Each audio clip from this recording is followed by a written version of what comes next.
Absolutely. Okay. I think we'll probably have a few people jumping in, a few minutes late. It is, we are spanning, right, from West Coast to East Coast here this evening, and East Coast time, it is bedtime for a few littles. So we might have some folks joining us late. But I want to just take the first moment to say thank you. Thank you for taking time out of your evening to be with us, and especially to talk around a topic like finances. This isn't an easy thing to talk about. I know my family, they'd rather talk about their health issues in their underwear over money any day.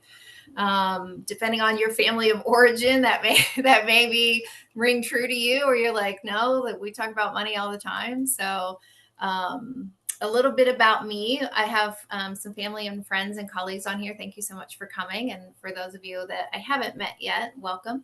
I'm Britt. I have worked for 25 years in the mental health space, working with families and adolescents in counseling. Dabbled a little bit in finances years and years ago. We won't even say how long ago. But as I mentioned, my family is not one that really talked about money growing up. It was sort of, there's one strategy, that's what you do. It's a 401k if you're lucky enough to have one. Match the match of whatever they're going to contribute, and that's sort of it. Even to this day, my siblings don't want to talk about money or finances. So I am just super excited about all the things that I've been learning here with Sarah, and just personally what she has to offer myself and my family, and then being able to partner with her. Actually, we met like 2 years ago, and I didn't jump into some of the things that I should have then. And recently, we have partnered together to change some things around finances for my family, and it was so impactful and made such a change for me that's why I decided to partner with ARKSHIRE and become an agent, in hopes of sharing this information with a wider audience and helping people. I would say at my age, being over 50, I felt a little late to the game. But Sarah has spent 20 plus years doing this, and just her confidence in being able to help people and say, you may feel a little late to the game, but there's so much still that we can do for you. And then also just working with people at the right place and the right time, and using her knowledge and her commitment to working with people to find where you're at and what's going to work for you. And that has just been such a joy for me to watch for my own family, and then the clients that I get to work with. So with that, I'd like to turn it over to Sarah and let her teach you some things this evening. Well, thanks for that, Britt. I think you should do the training. I could have kept listening to you. Britt and I kind of met on some fun terms, and have really kind of been able to foster a really good friendship. And it's really cool to kind of see her, really get into this. Super sharp. She's obviously absolutely amazing, a lot of patience, lots of knowledge. And so it's been really fun to kind of see her not only take hold of her own family's finances, but also go out and start sharing this with some of the people that she knows. So thanks, Britt, for all of that. You're absolutely amazing. And I know that a lot of people are here because of you tonight. So welcome, everybody. We get to have a fun conversation. As always, I try to keep the topic of finances as light and airy as possible. Like Britt said, I know that it can sometimes be the junk drawer that we hate to open. But it doesn't have to be that way. I've been in this space for over 21 years. I've talked to thousands and thousands of people, and it's amazing how sometimes we just need a conversation to release the burden, maybe see things, have somebody with a different set of eyes, look at everything, and be able to help strategize, talk, communicate, and just be able to have somebody to trust that's in your corner that can kind of help talk you through some stuff. So I actually love finances. I absolutely love the topic of finances. I'm kind of that nerd that has way too much information in my head, and I absolutely love sharing it, and I love fixing anything that I possibly can with clients. And so we'll kind of just go over some things tonight. As always, I welcome questions, or, you can pop stuff in the chat that maybe comes to your mind or that maybe you want me to further elaborate on, and I can always do that at the end. Obviously, this is just an introduction to what we do and maybe some concepts, thoughts, theories, maybe what we believe in. The real big thing that's going to help is actually scheduling a time with one of us as, coaches and specialists after this to kind of go over your unique situation and find out how all of this would even play into what you have, what you're doing, and see maybe how we can help you or expedite things, retirement, whatever it is. Maybe look at your situation. That's where the fun is. This is just a bunch of information that I'm going to throw at you, but the real fun is actually going through your unique situation and putting all the puzzle pieces together. So I'll kind of tell you a little bit about what we do. We are the agents that are on this call, and myself are partnered with a company called ARKSHIRE Financial. They're based out of California. And for a long time, they were kind of just more of a West Coast company. And over the last few years, we've really helped them expand to where now, myself personally, I'm licensed in all 50 states to talk about finances and do business. So they're a really solid company. They've been around for over a decade, I think maybe 12, 13 years. But the reason why I attached to them, because I had attached my licenses to another company in the past, but I found that I wasn't able to satisfy all of my clients' needs the way that I needed to. And they had all the right things. They had all the right strategies for retirement planning, diversification, asset protection, all of the things that I need that my clients could take advantage of. And I've learned over the years that when it comes to somebody's situation, there's not a one size fits all for finances. And even though we may even have some similar situations going on, still at the end of the day, everybody has a unique set of things going on, and it needs to be looked at that way. And I love that ARKSHIRE has all the things in place to be able to provide those unique things for our clients. So ARKSHIRE, the other reason I really love them is because they're more of a financial, think of them as a boutique shop or a brokerage where they're partnered with multiple different financial institutions or carriers, and which allows us as a specialist or a coach to be able to, when it comes time, I guess, to help a client save or diversify or do whatever we need in that department, okay, we're able to place our clients with the best fit. The first company that I was attached to had one set of products and solutions, and if they didn't fit into that box, it was either too bad or we'd try to squish them in and hope that it fit. It's like it just didn't work. And a lot of institutions work that way, to where yes, they've got the big name, the big office, but if you don't like their box and if it doesn't fit, then too bad. And so I like that we actually have a lot of different options that we can look at for our clients, and we take a very broad look and spectrum to make sure that we're doing the absolute best thing. Okay.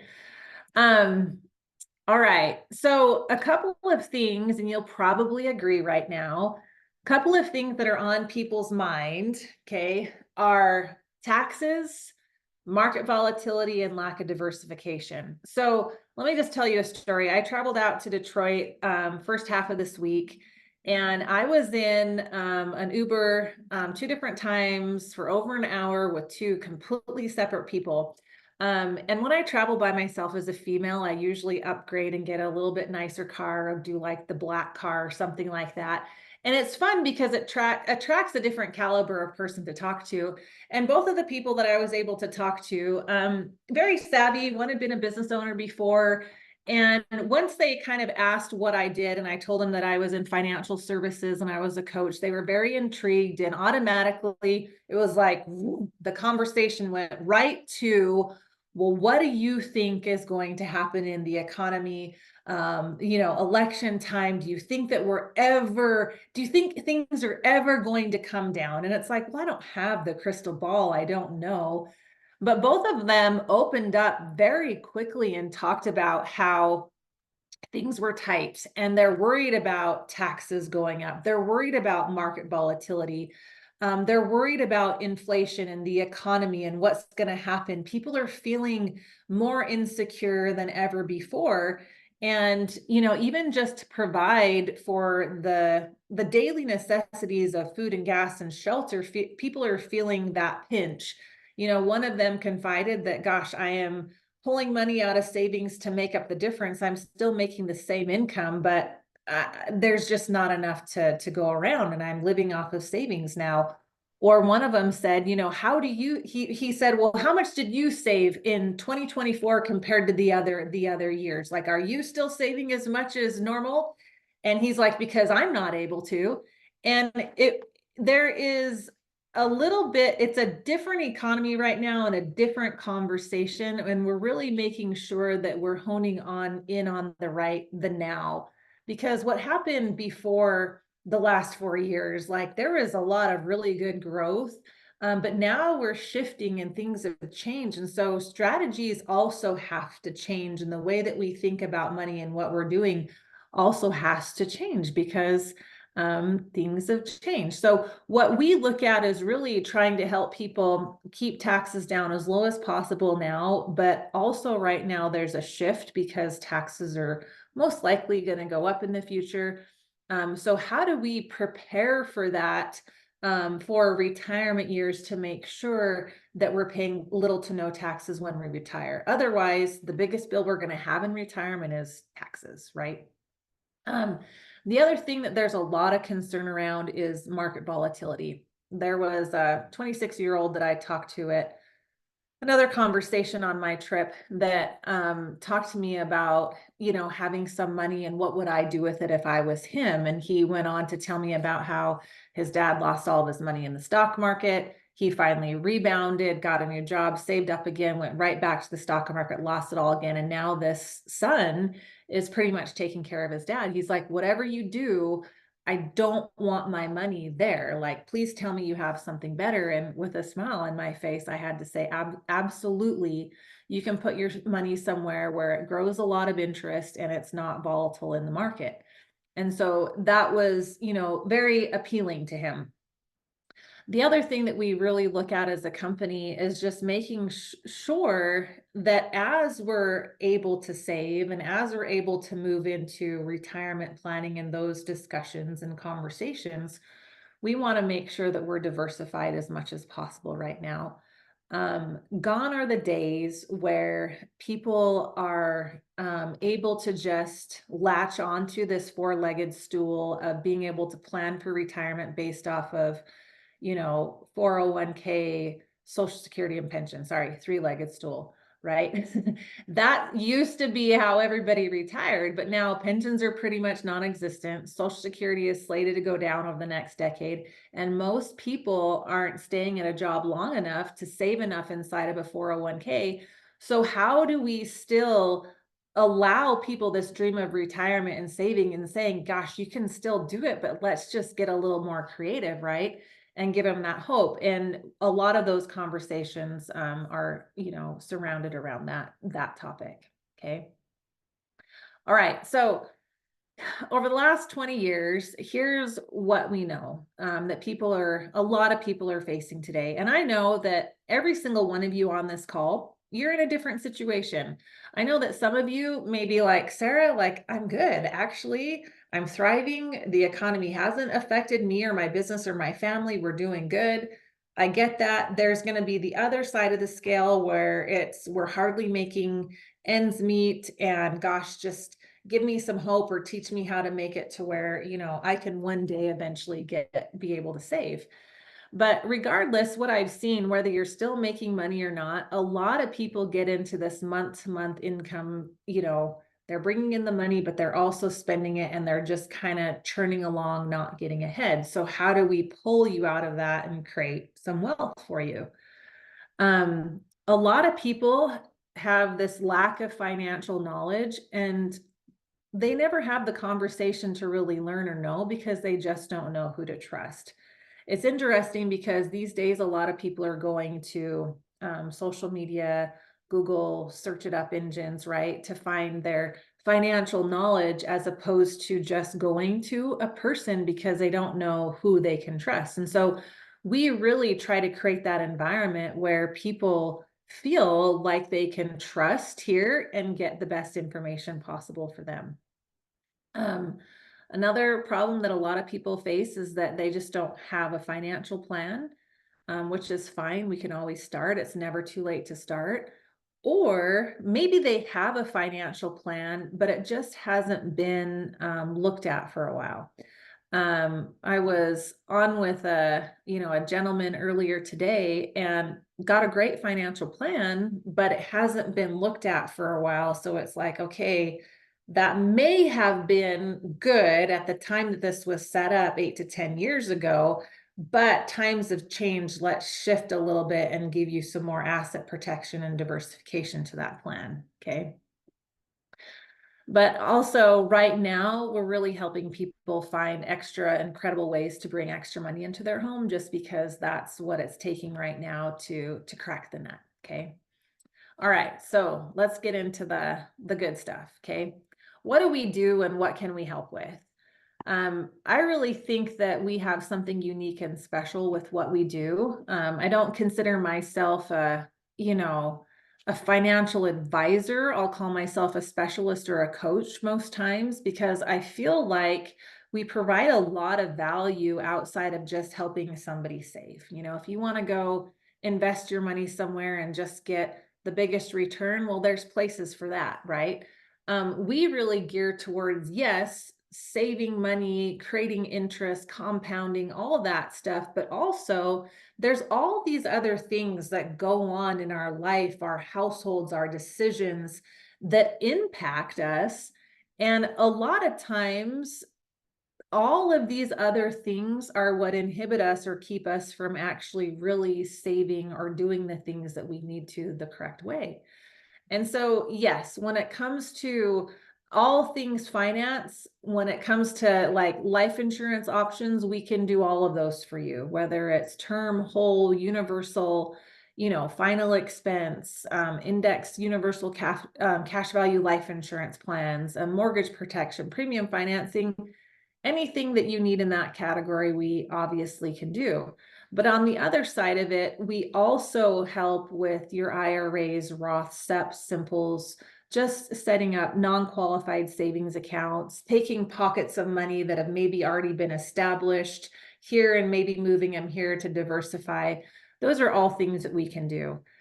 But what I find creates a lot of value for our clients is all of the other stuff, like, please help me get out of debt. We were able to help a client do some debt consolidation, save over what, $1,200-$1,500 a month, which opened up enough to where for the first time she was able to start, saving for retirement. Imagine that. And she didn't think that she'd ever be able to save, right? But quick little tip, second set of eyes, all of a sudden there's over $1,000 that she didn't know that she had and that she had. So we'll do all of that with you, go over budgeting tips. I really like getting into money awareness, building confidence, getting into goal setting, tax strategies, credit knowledge. All of those things are what fix all the underlying things and keep us steady and stable so we can actually stick to the plan that we help put in place for you. And there's a lot of things that we can do here. I mean, a lot of even entrepreneurs that I work with, just getting them down into a lower tax bracket is life-changing for them, right? And so I think that the biggest things right now that we work on with our clients is debt management, budgeting tips, and just money awareness and psychology, okay? Surrounding why we make decisions, how we do it, why we buy things, how not to, all of those things, super helpful, okay? So I want to take a minute real quick and just talk about maybe just 401k options, savings, and then just kind of shift over into this category of saving, right? Because most of you probably have a job. Most jobs will have a benefit package. A lot of those packages will come attached to, okay, we have this 401k, 403b, whatever it is, it comes out of your paycheck and it's going somewhere, sometimes giving you a match, stuff like that. And so we have to look at that. Or maybe you're saying, gosh, I haven't been able to save. Well, let's get you into a place to save. But eventually we're going to have this conversation, right? And so the 401k, just a quick little thought on it, is it was never actually meant or made to be the primary retirement vehicle. It's turned into that. But back in the day when this was created, back in 78, 80, right? It was created as this tax dodge for these high paid executives. They were making a lot of money and they were paying really high taxes back then. And so the thought was, okay, if we stuff a bunch of the money into a 401k, we'll bring our tax bill down today, but then hopefully taxes will go down. So by the time that we retire, we'll pay a less amount of taxes on those money. Well, that's exactly what happened for those people. 40 years later, they're now retired and the tax rate is way lower and they're retiring and they're in the lowest tax bracket, ever, right? It's turned into now to where a 401k and this option and these deferred, tax plans are being handed out everywhere, right? But is that the best solution for us? So if taxes are low now, and everybody I talk to, it's not even an argument. Like, I don't have to argue with you to say that most likely taxes are going to start increasing, right? Legislature that Trump put in place, taxes say, well, that ends in 2026. So most likely we're going to see a tax hike unless more legislature comes in to keep them down. So we already know it's going to go up, right? And so is this the best vehicle for us? And so we have to think, what else can we do? Okay, so let's just talk real quick about 3 different tax buckets, okay? When we're able to save, and if we are saving, are we diversified in, these strategies? So let me just kind of roll these out real quick. Okay, so the first place that we can put our money are in taxable accounts, what I call tax now. Those things are like savings, CDs, some brokerage accounts. You get a 1099 at the end of the year and you pay taxes on them. And a lot of people right now are really taking advantage of these high yield savings accounts because interest rates are, that they're paying are 4 or 5%. I mean, that's phenomenal, right? But as, things progress in the economy, these rates could go down, but people are taking advantage of this right now. The other place that you can put your money, where a lot of people have been putting money, is these tax deferred, or what I call a tax later strategy.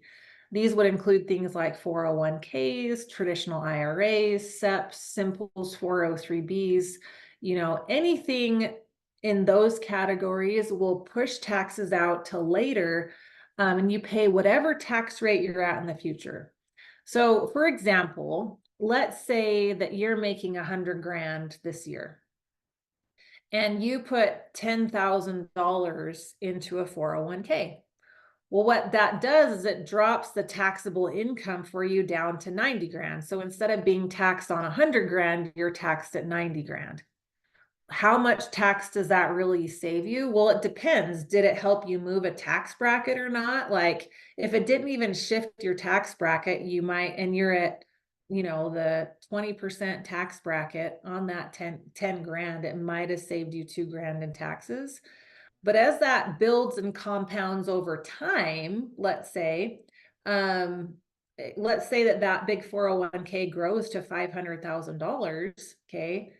And if the tax rate has gone up, you could realize over 30% in taxes in the future. So what saved you a little bit today may cost you a lot in the future. And it just depends on how you withdraw and how much you withdraw in the future. But most likely the taxes are going to be higher and it's on a bigger sum of money.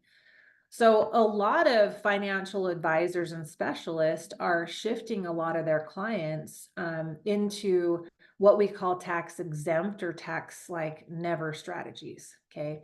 And a lot of people think of a Roth when they think of this option. So Roth 401ks or IRAs allow you to put money into these accounts after taxes. So you've already paid the taxes on the money, they go in post tax, and then it grows interest tax deferred. And when you withdraw in retirement, there's no taxes that you pay on any of the money, the contribution or the interest earnings, so tax free. But there's a lot of limitations on these. There's contribution limits, there's still volatility attached to it, there's planned fees, you can't touch it till 59 and a half, blah, blah, blah. So how do we still enjoy a lot of the benefits of what a Roth would provide without volatility, contribution limits, or even income limits? Like I personally, me and my husband have never been able to do a Roth because of the amount of money that we make, right? So eventually you price yourself out of being able to even save into a Roth. So how do you do that? And that's by utilizing index plans, and we'll talk about those here in just a minute. All right, so couple other things. How can our money make interest? Okay, I think that everybody wants to get into a situation where they're making interest on their money. And there's a few different ways that we can make interest, okay? The first way is a fixed rate of return, okay? Fixed rates, like I said, right now, they're great. But normally, I mean, a couple years ago, fixed rates were less than 1%. I mean, you can't even keep up to inflation with that. But right now, people love fixed rates because you can't lose, it's safe, secure, you're making interest, things like that. The other way that you can make interest on your money is by putting it in something like a stock, bond, mutual fund, something that what we would call is variable.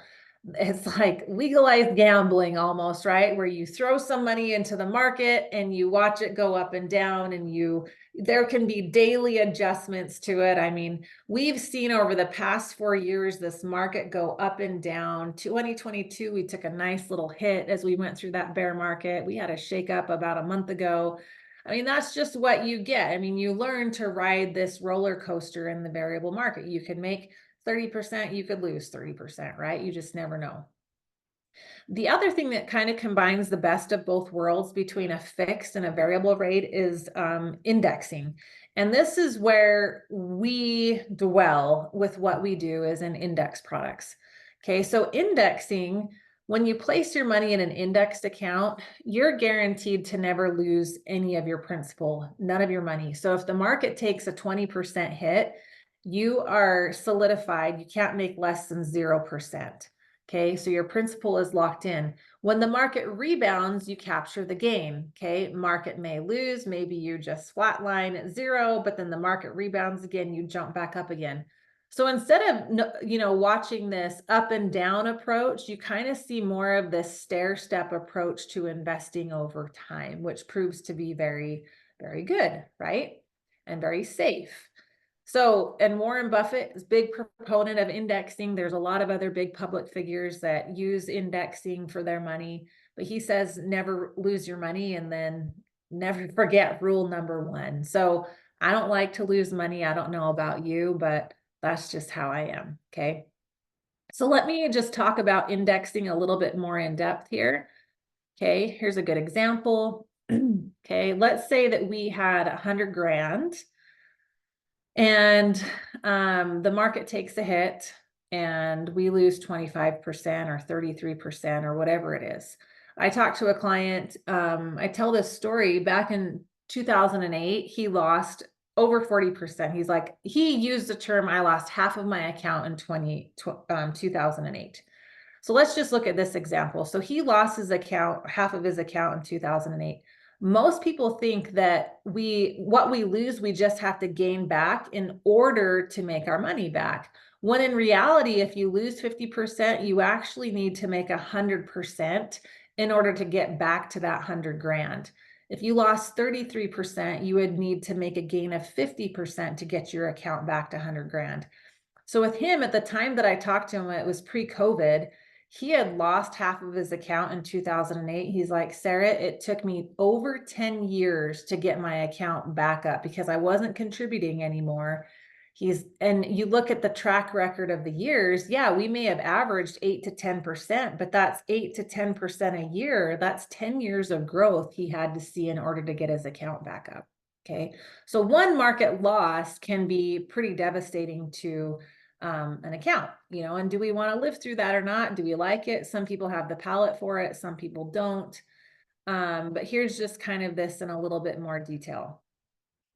So let's say that instead, okay, we look at indexing as an option. We maybe diversify, switch some things around, and we put our money in an indexed account instead. So here is our account over here on the left-hand side. If it was in the market, okay, variable, we lose 50%. Okay, we may gain 50% the next year, but we're still only at 75 grand in that account. In an indexed account, let's say that we have 100 grand and the market takes a 50% hit, we're not going to lose anything in our account. We take a zero, okay, that year. Zero now becomes our hero. We rave about it, right? The next year, when the market rebounds, or the next month, whatever it is, let's say that we rebound in our indexed account, but our gain is only 25%. It's half of what the market just rebounded. Because we didn't lose and we're keeping our account value stable, our value would actually go up to 125 grand. So people tout, oh, I made 50%. Well, 50% of what, right? I made 25%. Well, 25% of what? I would rather make 25% of 100 grand as opposed to 50% of 50 grand, if that makes sense. Okay. All right. A better look at the market. Here's kind of what happened in the S&P over the last 20 years, or just a 20-year time period, right? So the S&P, if you know it, it's the Standard & Poor's. It's the top 500 companies in the US and how they perform. So you look at 99 to the year 2020. If we took 100 grand and invested it back in 1999, we would have seen something like this. And we show this time frame because of the crashes that happened, the crash of 08, and we had this other crash here in 2001, and we had really, really, really good growth, but then, the pandemic hit, and so the actual rate of return over those years was only about 2.5%.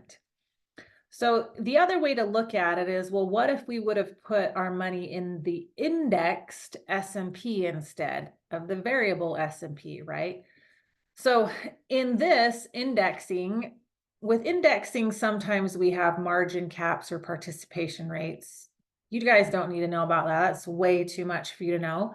But let's just say that we were in an environment in our index strategy where we had a 0% floor and a 12% cap, meaning our money could only fluctuate between 0 and 12%, no more and no less. How would it compare to what you saw in the market? Well, from 99 to 2001, we took a hit. Our 100 grand stayed stable if we were indexed, okay? Then we both start going up again. 2008 comes along, we crash again, we lose, but the indexed account just stayed stable, okay? Are you guys kind of seeing this where the indexed account, it can't lose, it can never go backwards. So once the market rebounds, we just are able to compound off of where we were. So what this can mean to you guys later on, there could be a really big gap depending on what year you decide to retire. Okay. All right. One other concept I want to just talk about really quickly, just to kind of breeze over it, because I have a lot of clients ask me all the time, well, in your accounts, is it true compounding interest? And well, yes, it is, because the interest stays in there and it compounds on top of itself all the time, and it's never losing. So we're able to keep it in an environment where it's just adding to itself all the time. So Einstein said that compound interest is the eighth wonder of the world. He who understands it earns it. He who doesn't pays it. One of the biggest goals that we have, and as we progress with our clients through everything, is to get them out of the paying the compound interest. Like, there's bad debt and there's good debt. Like, I'm okay with home debt, some car debt, things like that. But when it comes to the credit cards, the loans, the medical debts, the collections, whatever it is that we need to work through, let's nip that in the butt, create a plan. I know it's hard sometimes. These are hard conversations to have. We've got to look at that stuff right in the face and get rid of it. But get ourselves out of that so that we can enjoy the compounding portion of earning interest instead. Okay. So I won't go over this too much, but I want to show you this. There's a really big difference in rate of return. And we had a conversation about this again with a client today of even just a difference of 5% and 8% and what it did to withdrawal rates and everything in the future. If you look at like a typical savings account, yeah, we could make 1 to 4%, but if we had 10 grand and saved it at age 29, by age 65, it wouldn't compound that much, right? A couple times. We really try to keep our clients' money in an earning environment, between 6 to 10%. And it's really cool to see, even over the last year, to be able to see people earning an average of over 9% steady. And that's really good. I mean, in one of my index strategies in my own personal account, I looked at it last month, I was up 16.9%. And that felt really, really good, right? I know if the market dips, when the market dipped and had that glitch, like what was it, about a month ago, 3, 4 weeks ago, my index accounts didn't feel it. I gained that month. Okay. So there's a big difference. So 6%, that 10 grand might turn into 80, but gosh, if we're earning up to 10%, that 10 grand could really flourish in a good environment. Okay. So we look to make some good interest. So what's the solution to all of it? What do we believe in? What do we kind of promote? There's these supplemental executive retirement plans, all tied to indexes that put our money in an environment where our clients can't lose. It's not volatile. A lot of these plans will give tax-free retirement, high withdrawal rates in the future. We looked at a gentleman's Roth earlier today, and we wanted to compare an index solution with him, rolling money and put it somewhere else, and where he had it.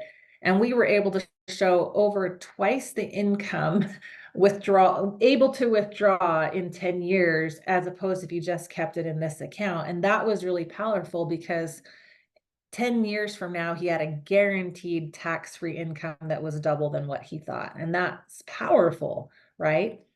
So some of these plans, what we are called SERPs, or some people call them LERPs. Other plans that we have that are indexed or geared towards some different things. But all of them have this tax deferred growth, which is really strong and important. Okay. Annual reset provisions and big upside growth potential. So we are able, again, to put money in an environment where it grows really, really well. It can gain really, really good interest. And a lot of these accounts will give protection from creditors, from bankruptcy, lawsuit, judgments. But then some of them also, and again, and when you start talking estate plan and all of that, it's really powerful to be able to say, gosh, in this type of an account, when somebody passes and money needs to be given to the heir, it doesn't have to go through probate.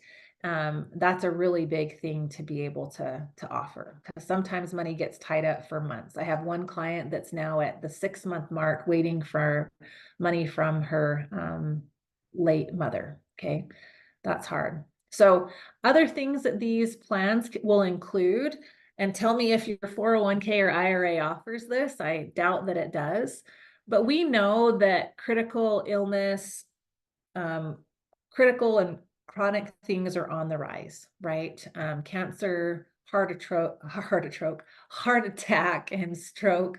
Things like that, you guys, they're more and more prevalent. Our food gets more and more washed down, stress, everything is happening. And a lot of these plans will pay out money in a lump sum or a monthly income amount while you're still living, so we can get you through some of these things. Even Alzheimer riders now. There's also an income doubler that we have on one of our accounts, where if you have already taken your income and it's paying you, and if you go onto a nursing home, the income will double for you. Talk about, a powerful situation to be in if that happens. Okay. So a lot of really cool things and plan benefits that we have attached to these accounts. So I could go on and on, but all of this, I think people are like, okay, well, how does this apply to me? What do I do? What does this all mean for my situation? Maybe I can do this, maybe I can't, at the end of the day, like I said, the best thing to do is just trust us enough to sit down with us and just let us go over your situation. It's free, it's not going to hurt anything, no pressure. I feel like everybody that walks away is at least going to get some really sound advice from us. Okay. Maybe a tip, a trick, something that they didn't see or notice before. And, even if you can't save, I'm going to treat you like the person who can save. It's all going to be equal. And so I would at least schedule an appointment, give us 45 minutes or so just to go over your situation and see what we can do for you. Okay. And then we can kind of go from there and understand that we're going to be attached with you as long as you're going to let us be attached to you as we help guide you through anything that you need financially. Okay. So that's all that I really had for tonight. I just really appreciate all of you guys being here. It's like my favorite part of the call because I can finally be done talking.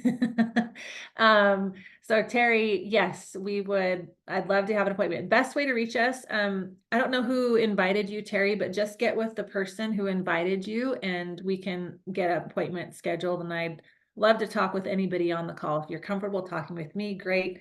If you'd like to talk with the person who invited you, that's absolutely awesome too. So we're all here to help. So just let us know, get in touch. My number is free to give out, totally fine. And we'll just kind of go from there.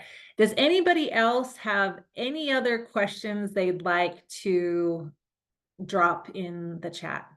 Thank you, Denise. Thank you for being here. It was nice of you. Would love to talk to you also. Any other questions, thoughts, things that we didn't answer for you? Can use the chat button if you want to. Okay, Britt, did I miss anything? Anything else you need to say? No, that was great. Thank you so much, Sarah. And thank you everybody that was on the call for, like I said, taking the time. I know it's precious time away from families and things, but it's great information and just a wealth of knowledge as usual. So thank you, Sarah. Okay, and thanks, Andrew. No questions. Yeah, so just let us know. We'll obviously follow up, but let's schedule a time. And I'd love to see all of you guys back in my little Zoom office and see what we can't figure out for each one of you guys. So have an absolutely amazing Thursday evening, and we'll see you guys all soon. Thank you. Have a good night. Bye. You too.